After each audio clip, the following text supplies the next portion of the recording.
Let's discuss this a little bit more in depth and whether Senator Joe Manchin has a snowball's chance and where at becoming a candidate here. Two of our NewsNation political analysts with us right now. I knew that would get a smile out of Chris. Mick Mulvaney, acting White House Chief of Staff under President Trump, and Chris Hahn, senior aide for Senate Majority Leader Chuck Schumer at one time in his illustrious career. Chris, is America ready for a third-party candidate? No. We have a winner-take-all system in this country.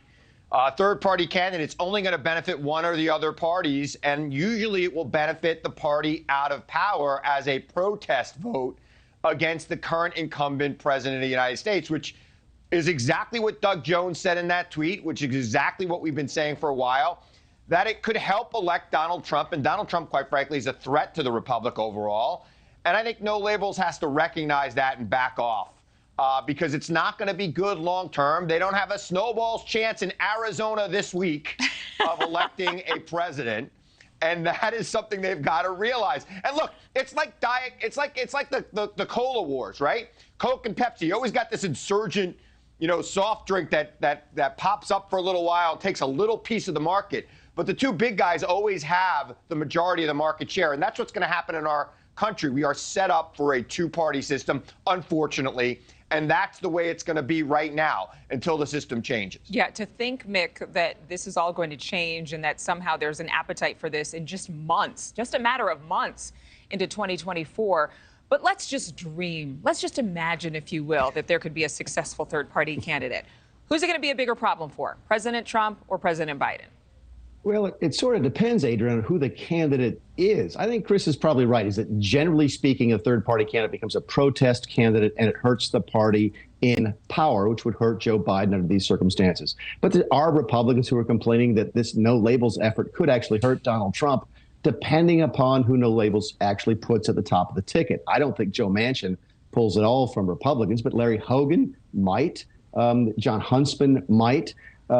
Even if they went outside politicians and started looking at celebrities, someone like Oprah Winfrey, someone like Dwayne "The Rock" Johnson, that could change the dynamic considerably. But Chris is generally correct. Third parties are usually a flash in the pan. No Labels might be a little bit different because of the amount of money that they have, because of the amount of research that they have done.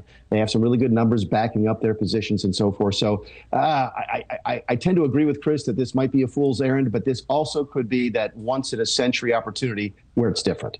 Is there any sign, Chris, that either party has prioritized those moderate and independent voters? Do you know something most of us don't know? I know a lot that most of us don't know, Adrienne. I don't know if you know that. That's why you put me on TV. I was setting you up for that one.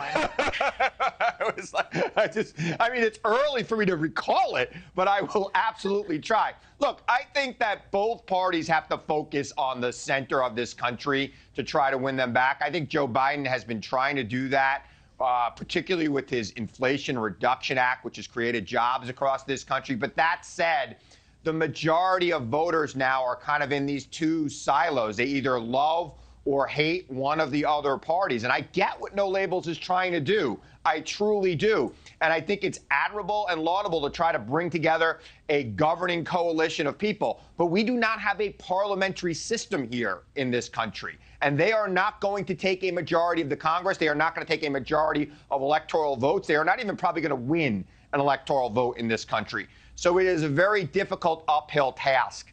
And I think, again, it leads to Trump being elected. Look, just like Ross Perot helped Bill Clinton beat George Herbert Walker Bush as a protest vote against him, that is what would happen here with No Labels. Thank you for watching. Go to newsnationnow.com to find NewsNation on your television provider. And don't forget to click the red subscribe button below to get more of NewsNation's fact-driven, unbiased coverage.